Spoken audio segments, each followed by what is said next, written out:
Capítulo 6. O projeto maravilhoso de Deus para o casamento. Conhecer faz toda a diferença. Tome como exemplo as senhas de computador. Se você não conhece uma senha específica e não consegue encontrá-la, geralmente não há muito o que fazer. Conhecer também é vital para as instruções de direção. Faça uma curva errada e você pode acabar perdido e desorientado em um lugar que nunca teve a intenção de visitar. Como cristãos, estamos convencidos da importância de conhecer e acreditamos que as Escrituras contêm as coisas mais importantes que podem ser conhecidas. De fato, ter exata compreensão da verdade bíblica é essencial para o mundo como vivemos.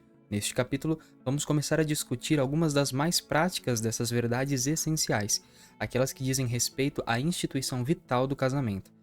Como enfatizei neste livro, Gênesis 2 mostra que Deus criou o homem para um propósito.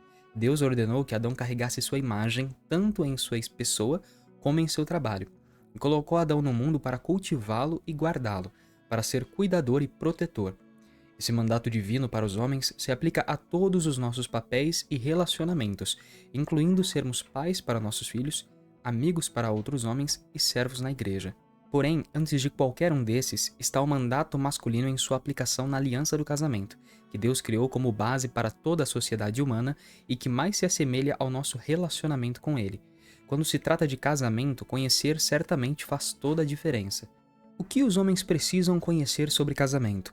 Se minha experiência como pastor e conselheiro serve de algo, experiência corroborada por quase todos os pastores com quem discuti esse tópico, a melhor resposta é algo como bem mais do que eles conhecem agora. Pois, inquestionavelmente, há uma ignorância generalizada entre os cristãos, sobretudo entre os homens cristãos, a respeito do ensino da Bíblia sobre o casamento. É com frequência surpreendente, às vezes espantoso e ocasionalmente chocante ver como a maioria dos homens sabe tão pouco sobre casamento. Eu ouvi muitas vezes, especialmente de pessoas que se haviam divorciado anos antes. Se ao menos eu tivesse percebido isso quando era mais jovem. Embora todas as respostas básicas sobre casamento sejam dadas por Deus em Gênesis 2, parece que a maioria dos homens tem pouca ou nenhuma ideia do que o casamento envolve, de como foi projetado por Deus ou de qual é o seu propósito em nossas vidas. Se os homens não recebem orientação da Bíblia sobre o casamento, de onde então ela vem? Certamente há pouco valor a ser obtido da sociedade secular, que está desesperadamente confusa e enganada acerca da maioria das questões sobre relacionamentos. Mesmo na igreja, às vezes há poucos modelos que se aproximam do ideal bíblico. Por isso, usarei 3 capítulos para explorar a vocação dos homens no casamento, uma das grandes vocações em toda a vida e o relacionamento no qual nosso mandato masculino tem sua expressão mais íntima e potente. Criados incompletos. Ao longo de todo o relato bíblico da criação, lemos que aquilo que Deus criou era bom.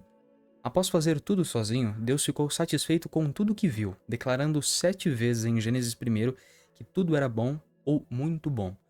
De repente, porém, vemos que Deus percebeu algo que não era tão bom quanto deveria ser. Que coisa extraordinária! Deus olhou para sua criação e declarou que precisava de um aperfeiçoamento. O que estava errado? Não era uma falha no projeto da criação de Deus, nem algum engano ou fracasso da parte dele, mas algo que ainda estava incompleto. Deus olhou para o clímax de sua criação, o homem que carregava sua imagem, e declarou: "Não é bom que o homem esteja só." Gênesis 2:18. É aqui que começa o ensino da Bíblia sobre o casamento, com a necessidade de o homem ter uma parceira. Deus olhou para Adão no jardim, viu-o sozinho e disse: "Isso não é bom." Deus diz a mesma coisa sobre homens adultos solteiros hoje. Ele olha para seus apartamentos e geladeiras e suspira: "Isso não é bom." Ainda mais importante, Deus olha em nossos corações e personalidades e diz: "Eu fiz o homem para estar em parceria com uma mulher." Um homem que permanece solteiro não funciona muito bem. Meu ponto não é repreender os homens adultos que são solteiros, mas simplesmente apontar a verdade da palavra de Deus. Quando se trata do bem-estar físico, emocional, espiritual e sexual de um homem, não é bom que ele esteja só. Após fazer essa observação, Deus imediatamente começa a transformar esse "não é bom" em um "muito bom" para Adão. Mas em primeiro lugar, Deus quis mostrar uma coisa, e nós lemos o seguinte: "Havendo, pois, o Senhor Deus formado da terra todos os animais do campo e todas as aves dos céus, trouxe-os ao homem para ver como este lhes chamaria. E o nome que o homem desse a todos os seres viventes, esse seria o nome deles. Deu nome o homem a todos os animais domésticos, às aves dos céus e a todos os animais selváticos. Para o homem, todavia, não se achava uma auxiliadora que lhe fosse idônea. Gênesis 2, 19 e 20. Que experiência deve ter sido para Adão? Todo tipo de criatura foi exibido diante dele para sua inspeção e nomeação, de modo a exercer seu senhorio sobre elas. Podemos imaginá-lo cavalgando o primeiro cavalo, duelando contra o primeiro leão, nadando com o primeiro golfinho e, o melhor de tudo é claro, brincando com o primeiro cachorro. Para nomeá-los, Adão precisava estudá-los e, com base em sua experiência íntima, declarou os sons que acompanhariam cada tipo de criatura. Que emoção deve ter sido, no entanto, de acordo com o Senhor, em certo sentido, o exercício foi um grande fracasso. Para o homem, todavia, não se achava uma auxiliadora que lhe fosse idônea. Essa declaração afirma um ponto essencial que todo homem precisa levar a sério. Você e eu somos criados incompletos.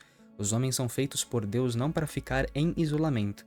Antes, necessitam de companhia, e a companhia que cumpre a intenção de Deus em nossa vida é uma mulher. Não nos completamos apenas através de nosso trabalho, por mais importante que o trabalho seja para o homem.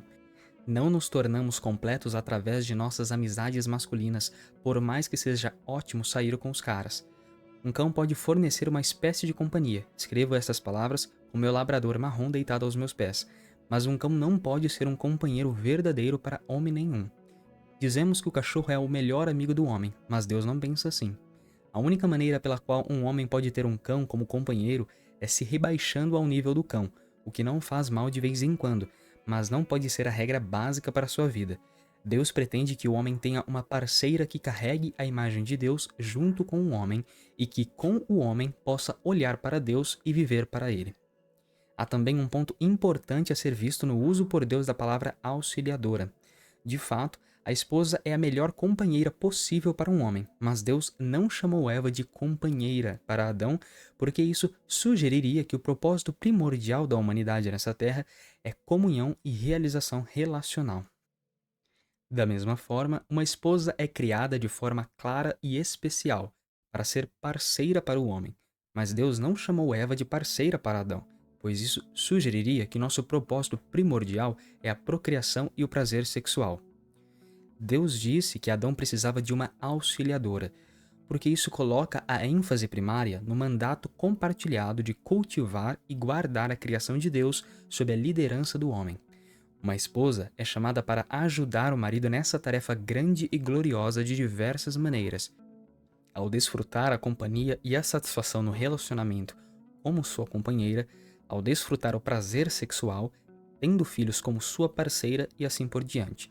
Mas tudo isso vem sob o título de auxiliadora, que diz respeito essencialmente ao cultivo e à guarda da criação de Deus. Neste livro, uso muitas palavras para me referir ao relacionamento de uma esposa com um marido, dependendo do contexto. Nenhuma delas, no entanto, contradiz ou substitui seu relacionamento principal como auxiliadora. Um homem deve encontrar uma esposa. Antes de avançarmos, deixe-me falar aos homens solteiros por alguns instantes. Eu disse que não iria repreendê-los por não serem casados, e isso é verdade. Além disso, eu sei que nem sempre é tão fácil encontrar uma esposa piedosa e que muitos irmãos que procuraram com afinco sentiram-se muito frustrados nessa busca. Ainda assim, o ensino da Bíblia requer que eu os encoraje a perceber a importância vital, na maioria dos casos, de vocês se casarem. Se você já fugiu do casamento, deixe-me insistir que reconsidere essa atitude e talvez se comprometa a crescer no que for necessário. Se você tentou, mas encontrou apenas frustração, deixe-me encorajá-lo a renovar suas orações ao Senhor e não desistir. Pelo desígnio de Deus, como vimos em Gênesis 2, um homem se completa com uma mulher, não apenas com qualquer mulher, mas com uma esposa. Disso segue claramente que é vital para o bem-estar de quase todo homem adulto que se case. É verdade que o apóstolo Paulo identificou um dom de celibato que ele desejava que todos os homens tivessem, 1 Coríntios 7,7. Ele se referia à habilidade de alguns homens em se dedicar ao serviço a Deus sem os embaraços do casamento. Então, a menos que você tenha o dom ao qual Paulo se referiu, é imperativo para seu bem-estar que você se case, a fim de superar a fase da vida adulta solteira de não é bom. Essa é uma mensagem especialmente importante para os jovens homens adultos de hoje que são bombardeados com a mensagem oposta. Cara, não se case, dizem todos os seus amigos. Quando o primeiro cara se casa depois da faculdade, seus amigos lamentam a ocasião como se ele tivesse contraído uma doença fatal. Assim, enquanto Deus diz, não é bom que o homem esteja só, os homens dizem uns aos outros para fugir do casamento como se fosse uma praga. Como sempre, porém, Deus é quem está certo. A melhor coisa que um jovem cristão pode fazer, e aqui falo de alguém que é capaz de cumprir as obrigações do casamento, o que implica que esteja disponível para o trabalho em tempo integral, é casar-se com uma mulher piedosa. Na minha opinião, e de acordo com os ensinamentos da Bíblia, um dos maiores problemas da igreja hoje é o fracasso dos jovens adultos em valorizar e buscar o casamento. Esse problema se desdobra na frustração de mulheres cristãs de 20 e poucos anos, cujos corpos projetados por Deus clamam por bebês e cuja composição emocional projetada por Deus é voltada ao casamento, mas que praticamente não encontram cristãos em sua comunidade que estejam prontos ou interessados em se casar. Como resultado de uma cultura masculina que teme o casamento, homens de seus 20 e 30 anos caem em pecado sexual.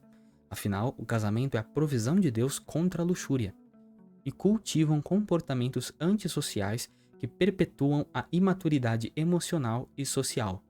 Hoje, quando Deus olha para homens solteiros e diz não é bom, sem dúvida tem em mente uma longa lista de auxiliadores impróprios, incluindo pornografia, videogames, obsessão por esportes e caixas de pizzas vazias que são próprias da vida de muitos jovens homens adultos, mesmo entre os cristãos.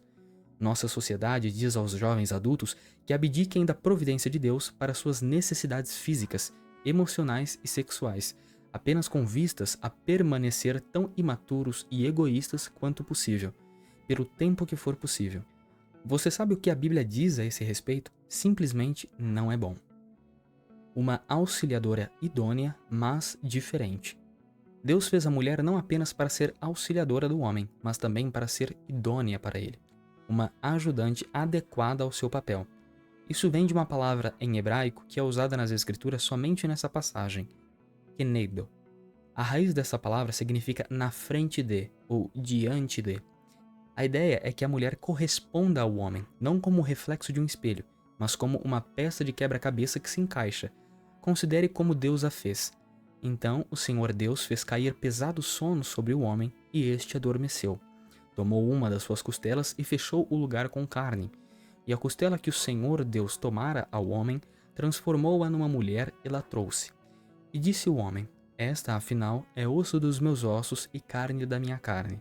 Chamar-se-á varoa, porquanto do varão foi tomada. Gênesis 2, do 21 ao 23. Deus tirou uma parte de Adão, de modo que a mulher correspondia a ele. Mas então Deus a fez um pouco diferente, transformando a costela de Adão na mulher. As palavras fez ou transformou indicam uma habilidade artesanal especial que vemos na beleza que as mulheres trazem para a vida dos homens. Porque Deus fez a mulher a partir do homem e depois a formou para ser diferente, ela é precisamente ajustada como uma ajudadora para o homem, e de uma maneira linda. Nossa sociedade não atribui status elevado à condição de auxiliadora por causa da ênfase cultural irracional em independência e autonomia. No entanto, ser auxiliadora é algo nobre aos olhos de Deus. Além disso, auxiliador ou ajudador é a palavra que a Bíblia mais usa para falar de Deus em sua fidelidade pactual ao seu povo.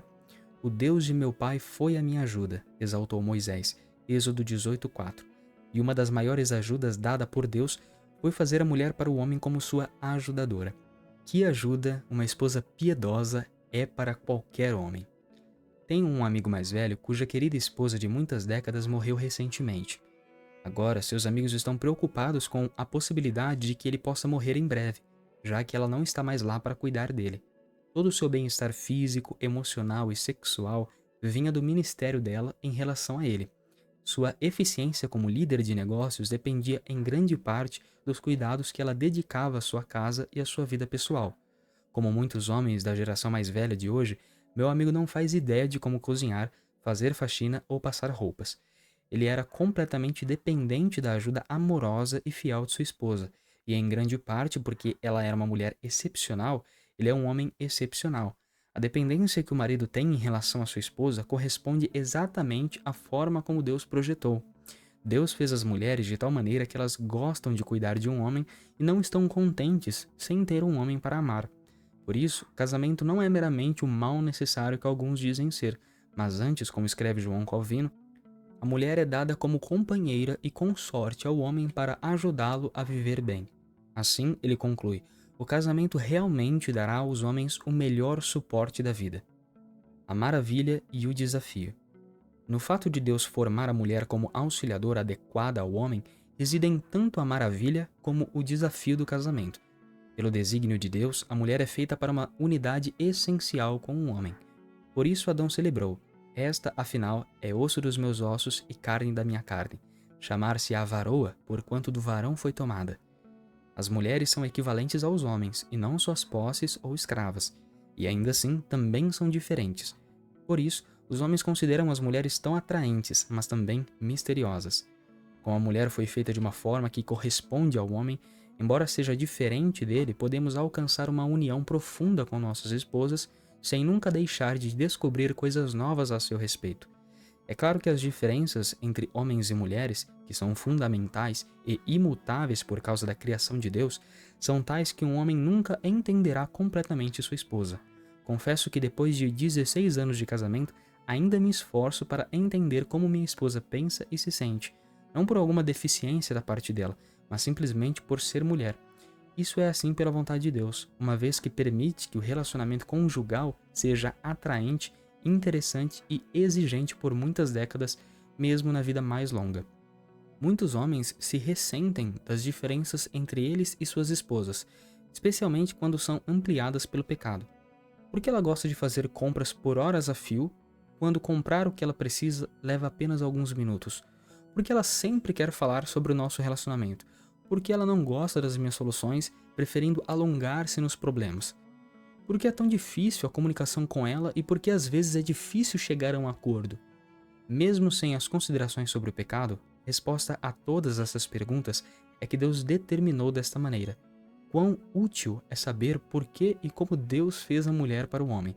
O fato é que Deus não criou o casamento para ser como um grupo de caras em curtição. Tudo que os homens precisam é de uma pizza e um jogo decente para jogar ou assistir, e então podem ser amigos. Mas coloque uma mulher no meio e tudo fica muito mais difícil. Também é assim no sentido contrário, embora a sociedade feminina pareça muito mais complicada. Por quê?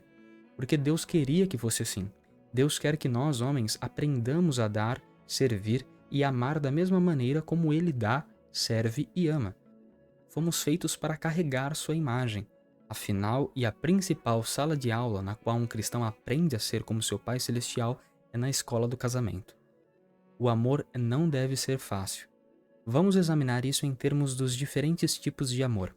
A Bíblia usa 4 palavras para o amor. A storge, que fala do amor da família, nós temos de amar nossos familiares. Há também eros, que é o amor sexual. E há philos, que significa basicamente gostar. Esse é o amor que recebe e é o que os homens geralmente têm em mente quando se trata de casamento. Dizemos às nossas esposas "eu te amo", querendo dizer "você me faz sentir bem", ou "gosto de me sentir assim por sua causa". Esse tipo de amor circunstancial e egocêntrico é o mais fácil para nós. Mas Deus deseja que tenhamos o 4º tipo de amor, ágape, que é o amor doador que Deus tem por nós. Quando Paulo diz "maridos, amai vossas mulheres", em Efésios 5:25, ele usa ágape. Deus planejou o casamento de um modo que nem sempre nos faz sentir bem. Deus deseja que quando um cristão disser "eu te amo" à sua esposa, ele não esteja meramente indicando "me dê algo", mas também esteja dizendo "eu dou algo a você". Ele a ama dando-se a ela e por ela. Não foi isso que Deus fez por nós ao dar seu único filho? Assim como seu filho foi um presente caro, Deus pretende que o amor de um homem por sua esposa seja custoso. Simplificando, não é fácil para o homem amar sua esposa, e Deus não pretende que seja fácil. Se fosse fácil, não seria valioso. Em vez disso, Deus deseja que nós, maridos, amemos nossas esposas a quem não entendemos por completo, pois elas pensam e sentem de maneira diferente de nós e exigem um amor que envolve sacrifício de nossa parte. Um dos propósitos principais de Deus em nossas vidas como homens é nos ensinar a amar como Ele ama. Seu desígnio complementar no casamento destina-se a promover o amor ágape divino em nós. Isso significa que não é necessário nem possível que um homem entenda completamente sua esposa. Deus não ordena que homens e mulheres sejam idênticos ou se entendam perfeitamente. É pela determinação da criação de Deus que pensamos e sentimos de maneira diferente. Aquelas áreas em que diferimos fundamentalmente um dos outros nunca mudarão. A mulher sempre será semelhante ao homem e será sempre diferente do homem. Ela é uma auxiliadora adequada de maneira única para complementá-lo.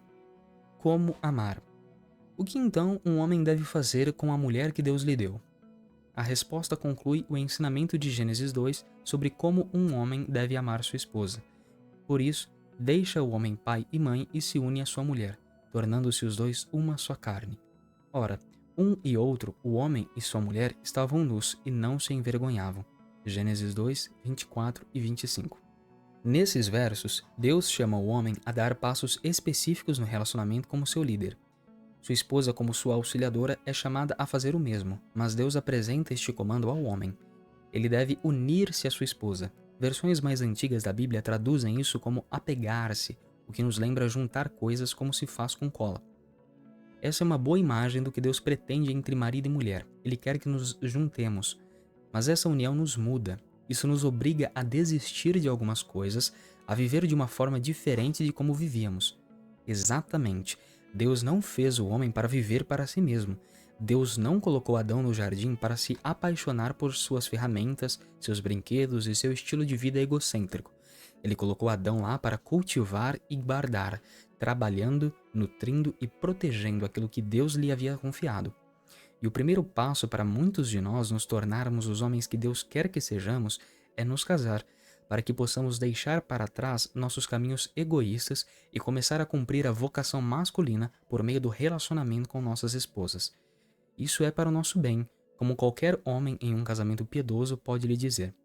É ótimo ter uma auxiliadora criada por Deus para me amar e servir, mas é especialmente bom ter de me erguer com virtude e força masculinas pelo bem de minha esposa, deixando para trás o foco em mim mesmo, que na melhor das hipóteses era próprio apenas a uma fase passageira como solteiro. Em Gênesis 2, aprendemos que uma visão correta do casamento começa com o reconhecimento das intenções de Deus para os homens no matrimônio. Somos chamados a encontrar nossa satisfação em cultivar e guardar, na maioria das vezes casados e unidos a uma mulher que Deus nos deu como auxiliadora idônea. E porque Deus é bom, fez a mulher de modo que ela encontre boa parte de sua própria satisfação em ser essa auxiliadora. Como vimos anteriormente neste livro, o bem maior que Deus quer para todos os seus filhos é que carreguem sua imagem com força espiritual e maturidade. Para a maioria dos homens, é impossível fazer isso fora do casamento com a plenitude que Deus pretende. Por isso, não era bom que Adão estivesse sozinho. Assim como o fim principal da vida de um homem é glorificar a Deus e gozar de seu conhecimento para sempre, o fim principal do casamento é que um homem e uma mulher conheçam e glorifiquem a Deus juntos através de suas vidas e, mais especificamente, através de seu amor piedoso um pelo outro. Questões para reflexão e discussão. Por que não é bom que o homem esteja só? Por que a relutância de jovens adultos em se casar é tão perigosa? Por que Deus quer que os homens entrem no relacionamento matrimonial? Por que um cão não pode ser realmente o melhor amigo do homem? Quais são os objetivos de Deus no companheirismo entre marido e mulher? O que significa a expressão auxiliadora idônea? Se você é um homem casado, que tipo de amor doador se conecta com sua esposa? Você acha isso fácil ou difícil? Por que é desafiador para os homens irem além de receber amor para o amor doador que Deus deseja? Como você pode orar para se unir e ministrar melhor a sua esposa? E por último, se você é solteiro, o que o impede de casar? Ore para que Deus o capacite a ter uma esposa e para que Deus lhe dê uma esposa.